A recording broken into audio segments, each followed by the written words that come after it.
For the first time in a long time, a Star Wars project dropped that actually caught my attention. The new Maul series, an animated continuation picking up right after the Clone Wars, dark, brooding, character focused, Sam Witwer's back as Maul, and that reaction online was something I hadn't seen from the Star Wars fandom in years. Genuine excitement, not the desperate, this might be good energy that surrounded every other Disney Plus show. Actual excitement. And that got me wanting to dive back into this universe. But then I remembered why I left. And then I started thinking about why so many people left and why a franchise that was once as culturally untouchable as anything in the history of cinema, Star Wars, is now a franchise where the biggest recent news is that a show that nobody asked for didn't get cancelled. So let's talk about what happened to Star Wars, and more importantly, what would it actually take to fix it. I want to be clear about something up front. I did not grow up with Star Wars. I grew up with Marvel and DC. Star Wars was not a part of my childhood in the way it is for most people making videos. Like, I got into it when I was around 14 in 2019, 2020. I watched A New Hope, which I liked, Empire Strikes Back, which was genuinely a great film, Return of the Jedi, which I enjoyed, then the prequel trilogy, which was fine for the most part, but it's a blur in my memory, then the sequels. Force Awakens was actually really good, The Last Jedi I barely remember, Rise of the Skywalker I didn't understand. It felt like they were rushing to undo everything and go somewhere completely different at the same time. And then Mandalorian Season 1 came out, and I genuinely loved it. Simple, focused, emotionally clear, a lone gunfighter and a child in space. You didn't need to know anything else, you just watched it. And then Mandalorian Season 2, a bit more lore heavy I would say, but also great. And somewhere in that summer of 2020,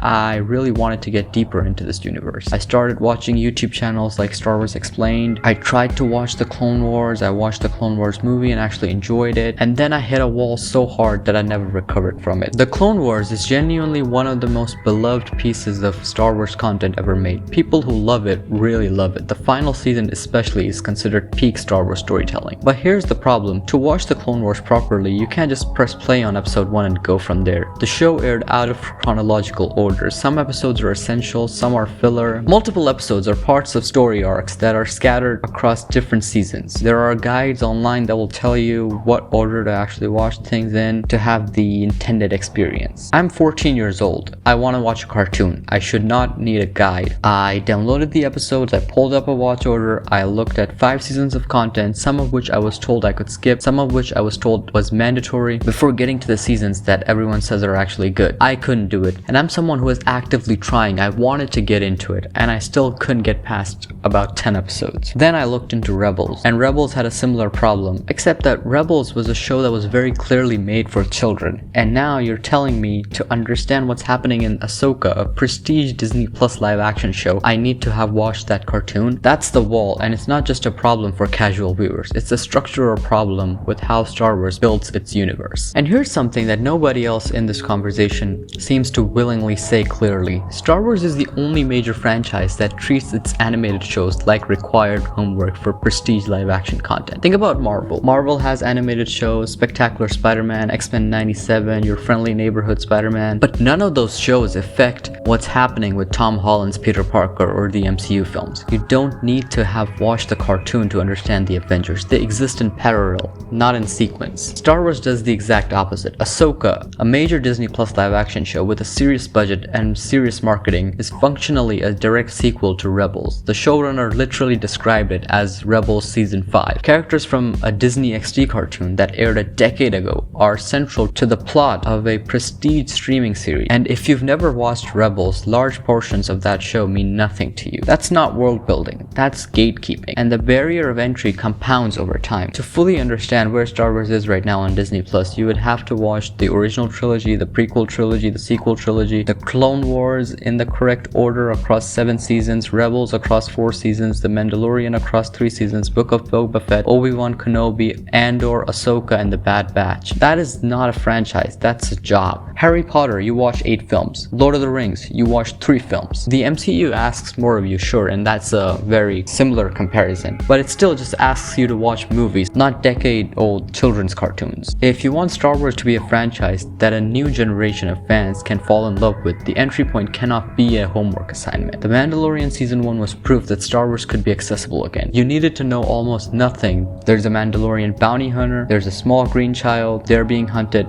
go. That simplicity was the point. It stripped Star Wars back to its Western and samurai film roots. The lone warrior protecting the innocent, and it worked brilliantly. Over 1 billion minutes streamed, Baby Yoda became the most talked about character in pop culture for an entire year. Star Wars felt culturally alive again in a way it hadn't since The Force Awakens. And Disney did what Disney does. They looked at that success and concluded that the answer was more. More shows, more characters, more lore, more connections, more homework. Book of Boba Fett, a show about one of the most mythologized characters in Star Wars history that somehow managed to make him boring. Obi-Wan Kenobi, a show with incredible potential that felt rushed and unearned. Ahsoka, a show built almost entirely for fans who had done all their homework. The Acolyte, a show that launched with a $180 million budget, got cancelled after one season, and by its finale was losing 75% of its opening viewership week on week. But here's the thing, the decline wasn't because Disney made bad content across the board. Andor is genuinely one of the best things Star Wars has ever produced. A grounded, politically intelligent, beautifully crafted spy thriller that grew its audience across its run rather than losing them. But Andor is the exception that proves the rule. It worked precisely because it didn't rely on Clone Wars knowledge or Rebels connections. It told its own story with its own characters and trusted the audience to follow. The franchise forgot what made it great, and the sequel trilogy is where that forgetting started. The Force Awakens was genuinely great. It understood what made Star Wars work. The adventure, the mythology, the new characters with clear emotional stakes. I enjoyed it. Then The Last Jedi came out and divided the fan base right down the middle. Whatever you think of that film artistically, the consequence was clear. There was no plan. These 3 films were being made by 3 different directors with 3 different visions and no coordinating thread. The Last Jedi went one direction, Rise of the Skywalker then panicked and tried to undo it while concluding a 9-film saga in 2 hours. The result was a trilogy that ended without anyone feeling satisfied. The people who loved The Last Jedi were furious at The Rise of the Skywalker for walking it back.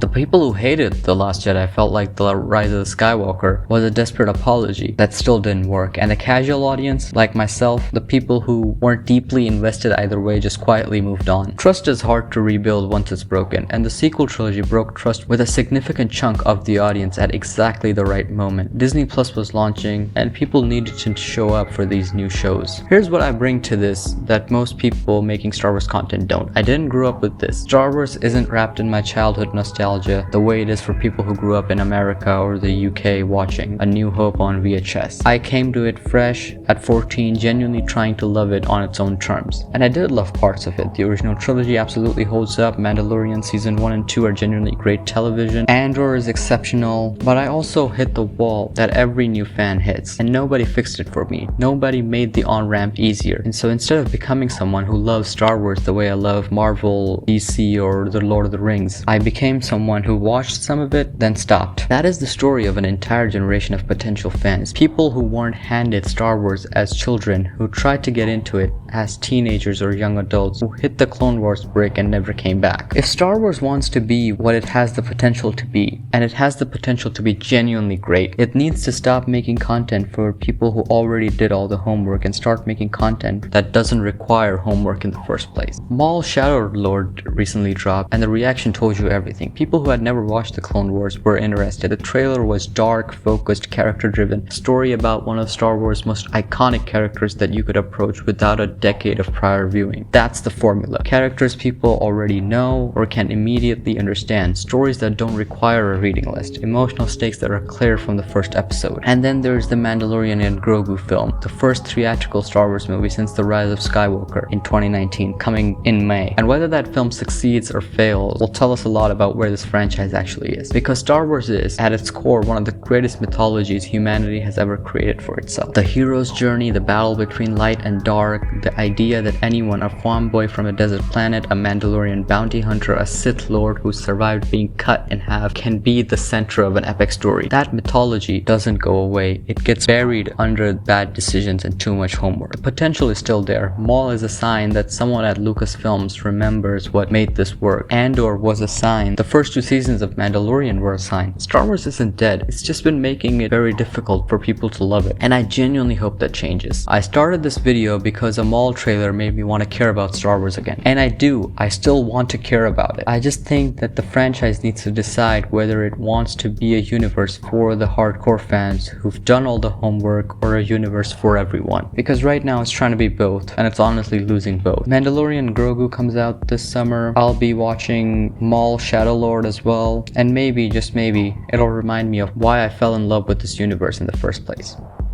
Thanks for watching.